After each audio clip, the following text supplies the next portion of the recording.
vocês todos são muito novos, não lembram, mas vivia o auge da Guerra Fria, 62, a crise dos mísseis, e os Estados Unidos estavam muito preocupados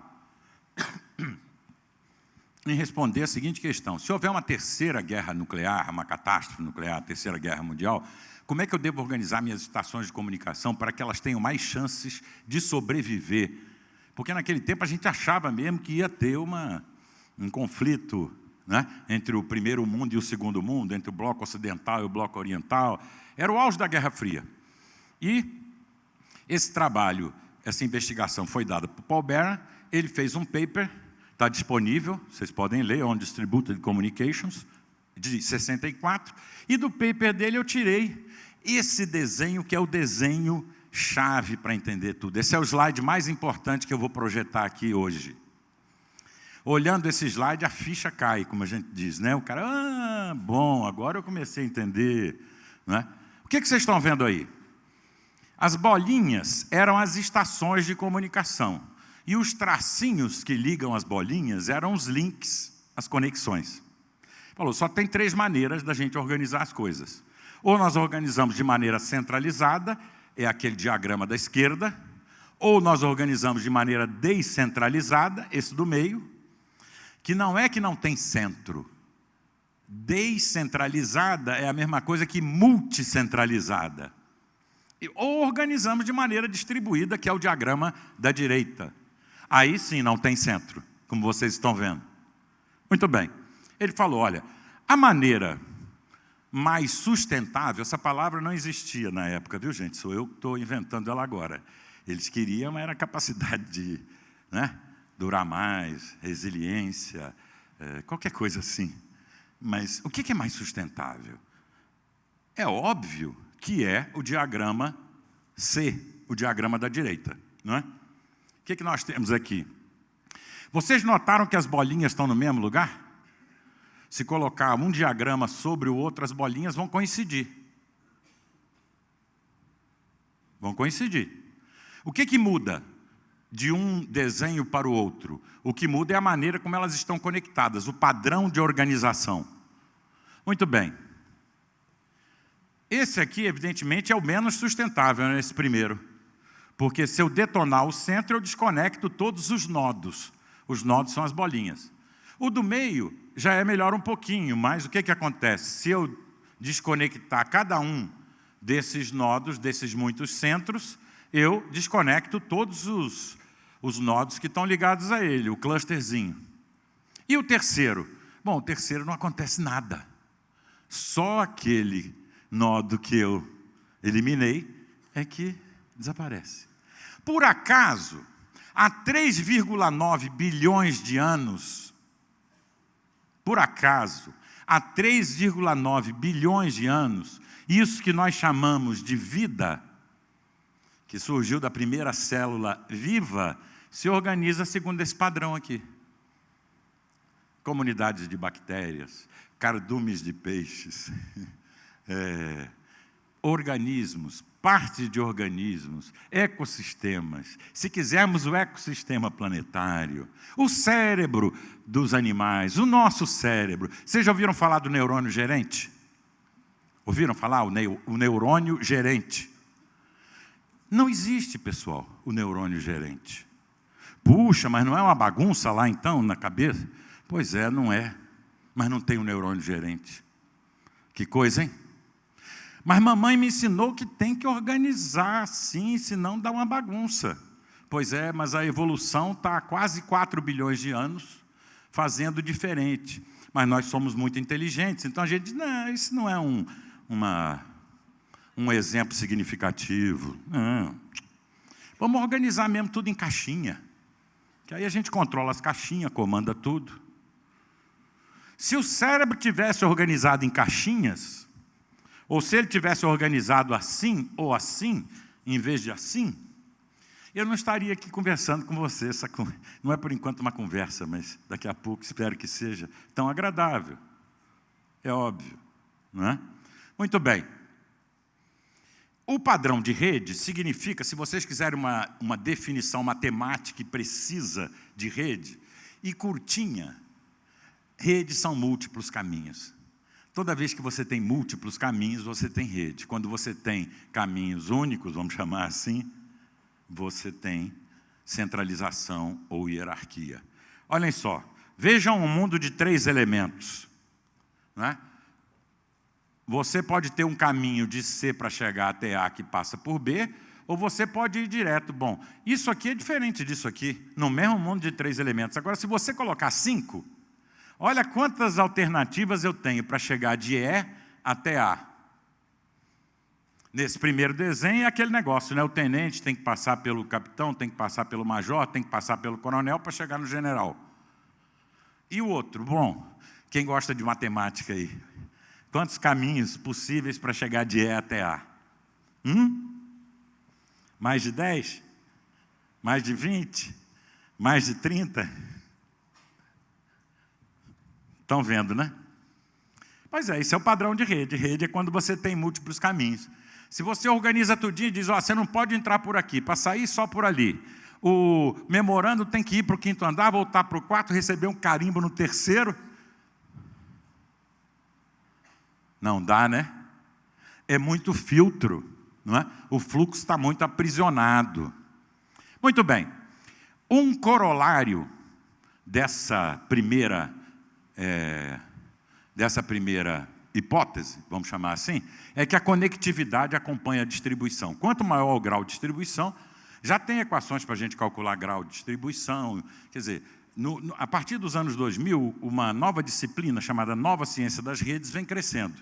Infelizmente, nenhuma instituição de ensino superior no Brasil, e já temos muitas, trata da Nova Ciência das Redes. A conectividade acompanha a distribuição. A interatividade, um segundo corolário, a interatividade acompanha a conectividade. Ou seja, quanto mais distribuído, mais conectado. É óbvio, né? Mais distribuído, mais caminhos, está mais conectado. Quanto mais conectado, mais interativo. Por quê? Hein? Aí entra a segunda grande distinção, que é a participação e interação. As redes, elas são ambientes de interação, não são de participação. É bom fazer uma distinção entre essas duas coisas. Nós ficamos intoxicados nos últimos 25 anos do século passado. Participação, tudo que era participação era bom. Mas a participação é um troço assim, ó, venha fazer parte de um ambiente que eu já conformei. Venha entrar no meu movimento, venha para o meu partido, venha para a minha empresa, venha para a minha ONG, e venha ser uma parte daquilo que já está pronto. Na interação não é assim que acontece. O ambiente é criado quando a interação se dá. E as redes são ambientes de interação. Por isso que você põe uma plataforma de rede e depois reclama, o pessoal não está entrando, não participa. Mas quem disse que era para eles participar? Não vão mesmo participar. Isso a gente começa a construir estranhas teorias de que só 1% participa. Né? Aí a piração está aberta para quem quiser. Mas é evidente que o pressuposto, a hipótese de trabalho estava errada. Né? Bom, entendendo a gente só consegue entender a interação se a gente entender a fenomenologia da interação. Eu coloquei 4 fenômenos aí que eu não vou poder me deter, porque meu tempo é muito curto e eu quero chegar na Open Innovation rápido, em rede, na Open Distributed Innovation, mas, olha lá, só falta 10 minutos. O clustering, o swarming, o cloning, o crunching. Isso são fenômenos que a sociologia não estudou porque as categorias eram impotentes para captar. E são fenômenos de rede que acontecem com mais intensidade na razão direta do grau de distribuição. E aí nós fomos descobrindo a partir disso aí que tudo que interage clusteriza, que tudo que interage pode enxamear, que é o swarming, que o imitamento, o clone, é uma forma de interação e que tudo que interage se aproxima. Muito bem. O universo foi formado por clustering. Isso aí é uma forma de swarming. Quando é com peixe, a gente chama de shoaling. Né? Aí também não tem nenhum maestro, viu, gente? Nesses desenhos fantásticos, viu? Não tem nenhum maestro aí. Não tem nenhum peixe que está conduzindo os outros, viu? Flocking, com insetos, mas é um termo genérico. Swarming, aí com estorninhos, starling, né? Um passarinho. Ô, gente, aí, Madrid 2004, 13 de fevereiro. Não vou contar a história, mas vocês devem saber o que houve lá em 2004 e como é que um candidato que já estava eleito, segundo todos os institutos de pesquisa, perdeu e ganhou um outro. E isso a partir de conexões peer-to-peer, conexões em rede. Cairo, na Praça Tahrir, dia 11 de fevereiro do ano passado. Fantástico, está começando a enxamear. Isso é interação, viu, gente? Ninguém convocou essas coisas. Olha lá, vê se vocês conseguem ver bandeira. Quando a gente não vê bandeira, é bom prestar atenção. Madrid, novamente, o movimento dos indignados, que gerou os Occupy, né? Ainda está gerando, né? Em 15 de maio de 2011. Um cupinzeiro africano construído por cloning, basicamente, os cupinzeiros humanos, o Six Degree, e, por último, o site da rede não é a rede, né? As mídias não são as redes. Se Montezuma, que foi o imperador azteca, tivesse Facebook, ele não podia fazer 1/10 do que fazia Jerônimo, um Nantão, um líder espiritual apache, com sinais de fumaça. Entenderam a questão da tecnologia? Não é a tecnologia, é o padrão de organização. Como os astecas eram organizados piramidalmente, o sujeito foi lá, os mares foram lá, prenderam o chefe, acabou. Quando foram fazer a mesma coisa com os apaches, não conseguiram, porque eram pequenas comunidades móveis que se conectavam em rede. E levaram 100 anos para controlar os apaches. Primeiro os espanhóis, depois os mexicanos, depois os americanos. Bom, e, evidentemente, se você desse uma mídia social interativa, seria muito diferente, né? A Declaração de Independência dos Estados Unidos da América foi escrita em rede, e a mídia foi a carta escrita em papel, o cavaleiro e o cavalo do Correio Americano. Ou seja, você pode fazer coisas em rede com mídias que não são tecnologicamente avançadas. Existe rede social desde que existe sociedade humana. O que está aumentando agora, qual é a novidade agora? É que está aumentando a interatividade. A palavra-chave inventada é empowerfulness. Quando essas manifestações frequentes, intermitentes da fenomenologia da interação começam a acontecer, isso significa que uma inteligência coletiva já está se manifestando. Quem não entendeu o que é rede até agora, essa frase do físico Mark Buchanan, ela é chave. 1 minuto de reflexão nessa frase.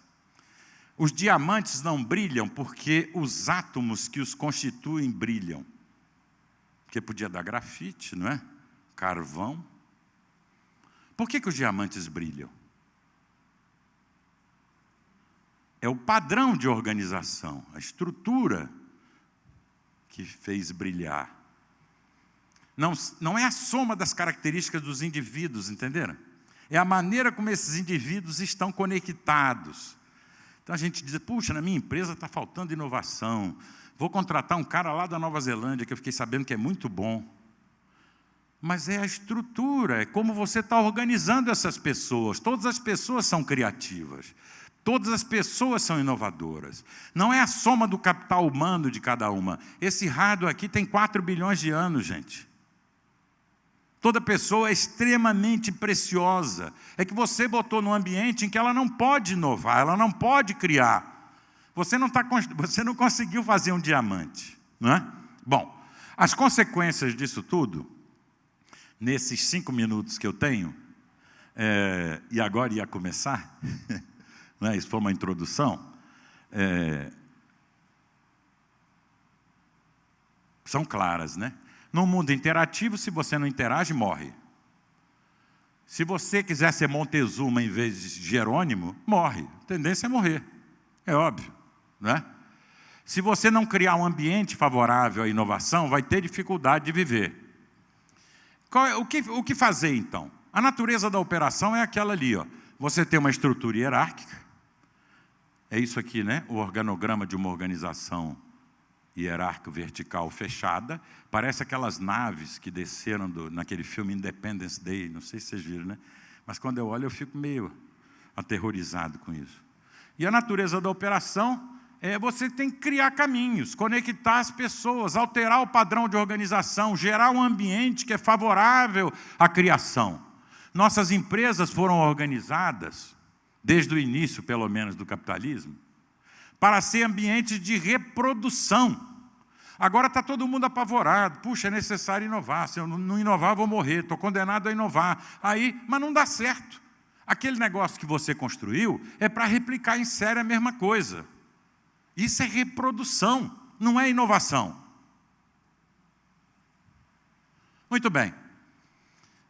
E o que é necessário? Padrão de rede são múltiplos caminhos. E o padrão atual das nossas empresas é mais ou menos assim, não é?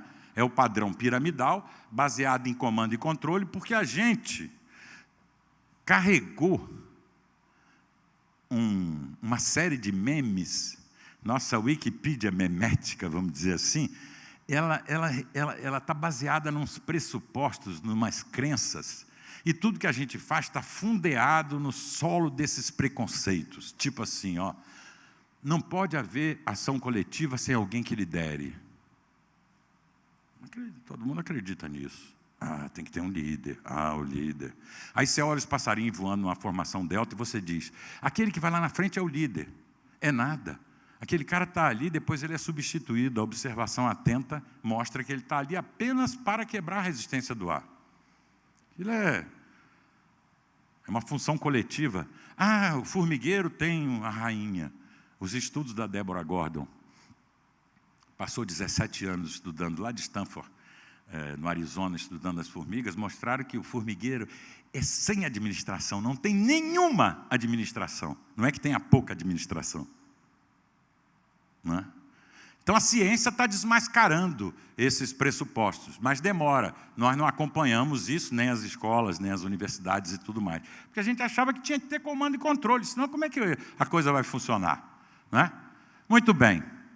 Eu costumo fazer uma metáfora do software e do hardware, ou melhor, do firmware. Aquela programação que você faz diretamente no hardware.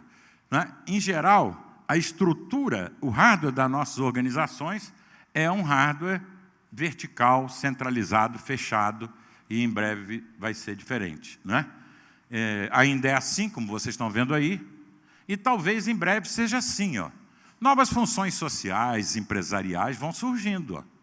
Catalisadores de processo de aprendizagem, de comunidades de projeto, né? Porque as empresas vão se organizar por comunidades de projeto, não tem outra saída.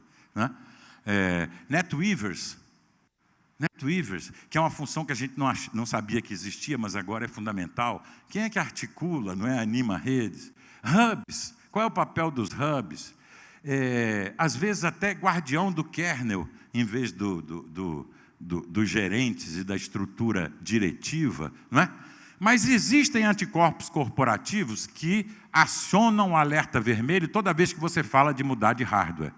As empresas adoram comprar software. Você vai vender um software de inovação, elas perguntam, primeiro, elas fazem duas perguntas. Primeiro, eu posso aplicar isso aí e controlar os resultados? Monitorar? Pode. Tá. Aí o cara fica contente, o cara que compra. Né? Depois ele diz, onde é que isso já foi aplicado? E deu certo. Aí você diz, mas você queria inovação ou reprodução? Você quer imitar a Coca-Cola, eu trago lá o que foi feito na Coca-Cola e você imita, e vai atrás dele. Não fica na frente, vai atrás, está imitando. Então, elas adoram software nessas circunstâncias. Mas se você diz, tem que mudar o hardware, pessoal. O hardware é o padrão de organização. Se não mudar o hardware, não adianta. O novo software não vai rodar no velho hardware. Até o BIOS da empresa, o Basic Input Output System, né, que é parte do firmware, ele não deixa o software rodar. E aí, isso não precisa de legenda, porque vocês já podem entender como é que a coisa é. Não é? Tem uma galera que dificulta muito a mudança do padrão descentralizado para um padrão cada vez mais distribuído. Nós só temos 4 alternativas, eu acho. Ou você evita, meu tempo acabou. Ou você evita, não dá mais, no caso de quem já fez. Ou você desmonta, é muito arriscado, desmontar e montar tudo de novo, às vezes uma coisa que está funcionando. Né? Ou você elimina, ninguém quer fazer isso, porque vai ter que eliminar tudo aquilo que construiu, falando em termos de empresa, né? ou você reconfigura. Só há uma saída que é reconfigurar. E para reconfigurar, nós temos que reconfigurar 3 coisas: o ambiente virtual, o ambiente físico e configurar novos ambientes de inovação. Ou seja, jamais criar um departamento de inovação. Entenderam o que eu estou dizendo? Jamais criar um ambiente, uma caixinha de inovação, que os outros vão dizer, não, inovação é com aquele pessoal ali. Ó. Ou o ambiente da empresa é um ambiente de inovação, ou não adiantou nada, você não reconfigurou o que era fundamental, que é os caminhos possíveis. Quando eu falo reconfigurar o hardware, quais são os caminhos possíveis? Eu posso inventar um troço aqui novo ou não posso? Depende dos caminhos que eu tenho. Muito bem. E aí, eu ia agora, se meu tempo não tivesse acabado, pegar cada um desses três troncos de tarefas. O que eu faço? Proibindo os negócios, um arquivo, trocar, libera. Está proibido. Então, fiz uma lista de 17 liberações que ele não precisa fazer nada. Depois, o ambiente físico, como é que é? As pessoas gostam de viver lá? Era como elas decorariam sua casa? Não, aqui não é não. Tem lugar livre para elas sentar, conversar? Ah, não tem não. Conversar é matar o trabalho, né? A conversação, nossa, elaboradíssimo, é desprezado. E, por último, a configuração de um novo ambiente de inovação. Se vocês tiverem interesse de conversar sobre essas coisas, eu estou à disposição. Muito obrigado e